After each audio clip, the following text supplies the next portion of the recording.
2024년 4월 9일 새벽입니다. 하나님의 말씀은 신명기 24장 10절에서 22절입니다. 봉독은 부분적으로 하겠습니다. 내 이웃에게 무엇을 구워줄 때에 너는 그의 집에 들어가서 전당물을 취하지 말고 너는 밖에 서 있고 내게 꾸는 자가 전당물을 밖으로 가지고 나와서 내게 줄 것이며 그가 가난한 자이면 너는 그의 전당물을 가지고 자지 말고 해질 때에 그 전당물을 반드시 그에게 돌려줄 것이라. 그리하면 그가 그 옷을 입고 자며 너를 위하여 축복하리니 그 일이 네 하나님 여호와 앞에서 네 공의로움이 되리라. 곤궁하고 비난한 품꾼은 너희 형제든지 내 땅 성문 안에 우거하는 객이든지 그를 학대하지 말며 그 품삯을 당일에 주고 해진 후까지 미루지 말라. 이는 그가 가난함으로 그 품삯을 간절히 바람이라. 그가 너를 여호와께 호소하지 않게 하라. 그렇지 않으면 그것이 내게 죄가 될 것임이라. 네가 밭에서 곡식을 벨 때에 그 한 뭇을 밭에 잊어버렸거든 다시 가서 가져오지 말고 나그네와 고아와 과부를 위하여 남겨두라. 그리하면 네 하나님 여호와께서 내 손으로 하는 모든 일에 복을 내리시리라. 하나님 말씀을 증거하겠습니다. 오늘 본문은 그 전당물에 대해서 이제 앞쪽에서 이야기를 하고 있죠. 특히 가난한 자의 전당물은 해가 지기 전에 되돌려 주라고 이야기하고 있습니다. 여기서 이렇게 전당물은 13절을 보게 되면 옷을 입고 자며 하는 이런 표현으로 봐서 겉옷을 지금 이야기를 하고 있죠. 성경 시대에는요, 대부분의 사람들이 가난하기 때문에 옷이 여러 벌 있지 않았습니다. 특별히 이게 겉옷은 옷도 되지만 이불 대용으로 썼기 때문에 옷을 입고 잔다 이렇게 표현합니다. 딱 한 벌밖에 없었죠. 그래서 이 기본적인 삶의 수단인 이 겉옷은 아무리 저당 잡아서도 그리고 이 채무자가 빚을 갚지 못했을지라도 되돌려 주라라고 하는 것입니다. 그래서 여기서 이야기하고 있는 것은 이제 뭐 빌려줄 때 어떤 마음으로 빌려주라고 하는 것입니까? 그렇죠? 받지 못할 생각을 하고 준다라고 하는 그런 마음의 생각을 갖고 있으라라고 하는 것입니다. 뭐 잊어버려도 되는 돈은 없지만 그래도 못 받더라도 내게 치명적이지 않는 그런 선에서 빌려주라고 하는 거죠. 교회에서도 이렇게 보게 되면 가끔 있어서는 안 되는 동거래가 있습니다. 뭐 빌려달라고 하는 건데 정말 생활비가 없어가지고 먹고 살 돈이 없어서 구하는 것은 얼마든지 빌려줄 수 있어요. 뭐 그래야 응당 마땅하겠죠. 그리고 돌려받지 못하더라도 구제하는 마음으로 할 수 있다라고 하는 것입니다. 근데 문제는 투자로 얽힌 동거래가 된다면 이 교회 전체를 흔들 수 있는 큰 문제가 될 수 있다라고 하는 거죠. 되도록 교회에서는요, 이런 일은 절대 없어야 됩니다. 뭐 제가 이전에 그 포레시안 뭐 향촌인데 이름 바뀌었죠. 그 입구 쪽에 있던 그 미장원의 단골 손님이었거든요. 목적은 그 원장을 전도하려고 했었던 것입니다. 그래서 실제로 뭐 전도에 초청했고 또 서너 번 왔습니다. 예. 근데 한 번은 그 미장원 그 손님 가운데 다른 교회 권사래요. 근데 이제 뭐 그 당시에 비트코인이 한참 이게 뜰 때였거든요. 이것을 그 원장님한테 계속해서 권하더라라고 하는 것이죠. 그리고 뭐 자신도 그 권하는 그 권사님 자신도 그걸로 인생에 역전되었다고 하면서 막 유혹을 계속한 건데 이제 저한테 상의하길래 절대 하지 말라고 했습니다. 아니 원장님 그게 진짜 100%돈 버는 수단이라면 지만 몰래 하면 되지 왜 이렇게 돈을 이렇게 모집하겠어요. 그 사기꾼이라고 제가 말 듣지 말라고 그랬거든요. 근데 사람이 한번 마음이 흔들리면 또 욕심에 그 마음이 가게 되면 이렇게 뭐 돌이키는 것이 참 힘들다라고 하는 것입니다. 이 영끌을 해가지고 투자를 한 것입니다. 근데 그게 사기인 것이 금방 드러나게 된 거죠. 더 이상 그 권사가 연락을 받지 않더래요.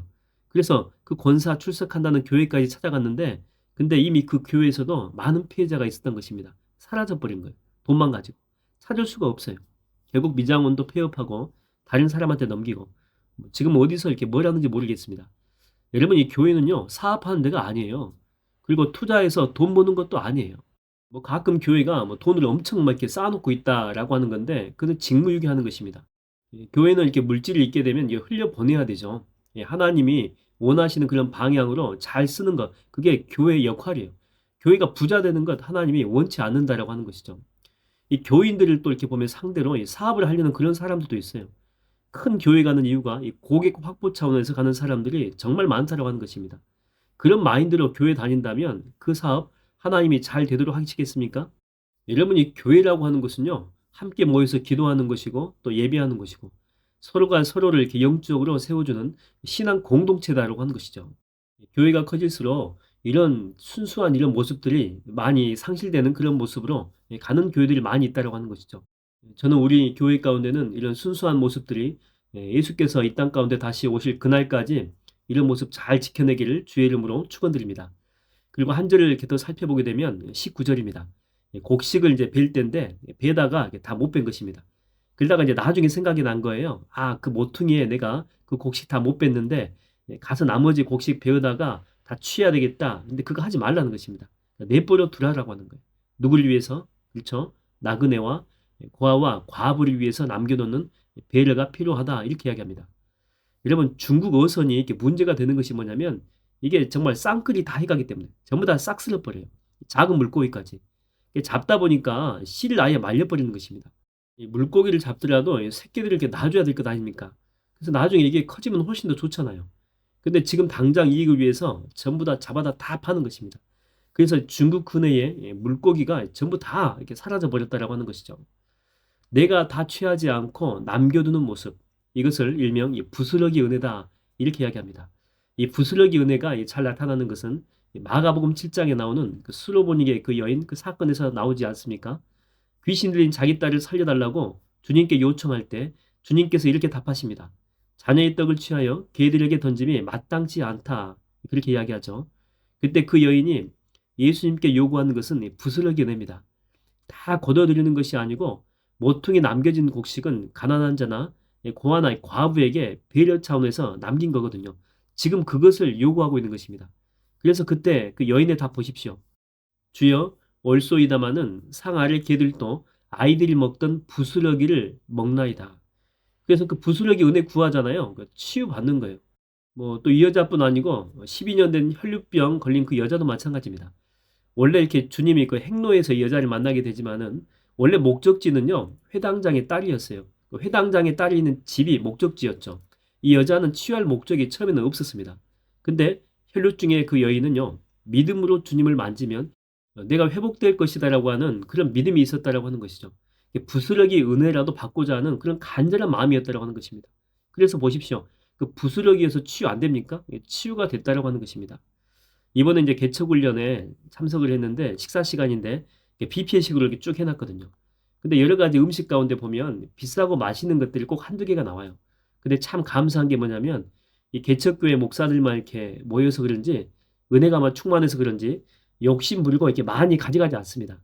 적당히 가져가서 뒤에 오시는 분도 이렇게 부족함이 없이 먹도록 그렇게 앞에 계신 분들이 다 배려해 주셨다라고 하는 것이죠. 그래서 식사 시간에 맛있는 것 먼저 많이 먹으려고 경쟁하지 않았습니다. 얼마나 이렇게 은혜가 됐는지 모릅니다. 뭐 쿠쿠 같은 데 여러분 가보십시오. 맛있는 거 나오면요. 뒷사람 전혀 생각하지 않고 거의 뭐 싹쓸이 해가 버립니다. 중국 뱃사람도 아닌데 아예 뭐 뒷사람은 전혀 고려하지도 않죠. 그래서 이번에 개척 훈련 받으면서 느낀 것은 역시 다르구나. 그 마음도 또 생각하는 것도 그 깊이나 어떤 배려심 같은 것도 일반 목사하고는 많이 틀리다라고 하는 그런 모습을 제가 많이 봤습니다. 아마 이번에 훈련 참석한 모든 목회자님들 정말 주님이 복 주시는 목회를 할 줄로 믿습니다. 오늘 설교 정리하겠습니다. 여러분 교회의 본질 잊어버리지 마십시오. 교회는 순수하게 주님께 예비하고 찬양하고 기도하는 곳이고 또한 성도의 교제가 있는 곳입니다. 그리고 여러분 주변에 연약한 자들을 항상 잊지 마십시오. 여러분이 이렇게 취할 수 있다고 다 취하는 것은 주님의 뜻이 아니거든요. 주님이 부스러기 은혜로 많은 사람들을 살리고 은혜를 베풀었듯이 우리에게도 이렇게 두 손 움켜쥐는 그런 욕심이 아니라 손을 좀 펼치십시오. 아니 뭐 다 펼치지 않더라도 약간이라도 펴서 그들을 섬기고 돕는 모습이 우리 가운데 필요하다라고 하는 것입니다. 오늘 또 그런 믿음으로 살 때 성령 하나님의 크신 은혜가 우리와 함께 하실 줄로 믿습니다. 기도하겠습니다. 하나님 아버지, 저희 주변에는 항상 연약하고 가난한 자들이 많이 있습니다. 그들을 우리에게 주신 것은 우리가 그들을 잘 섬길 수 있도록 하나님께서 선물로 주신 것입니다. 그러므로 내가 두 손 꽉 움켜쥐고 내 자신만을 위한 그런 삶을 사는 것이 아니고 내가 주님께로부터 받은 은혜의 그 선물의 통로가 되어서 그들에게도 은혜를 흘려보내는 하나님의 중보자의 사명을 믿음으로 잘 감당해내어 주님께로부터 칭찬받는 인생 살아낼 수 있도록 인도하여 주시옵소서. 내가 하나님께로부터 받은 그 부스러기 은혜가 나를 살렸듯이 부족한 이 나의 섬김을 통해서 주변이 살고 다시 희망을 얻고 믿음으로 살아낼 수 있는 용기를 가질 수 있도록 나를 주님 사용하여 주시옵소서. 오늘 또 복된 하루로 인도하여 줄 줄로 믿습니다. 예수님의 이름으로 기도하옵나이다. 아멘.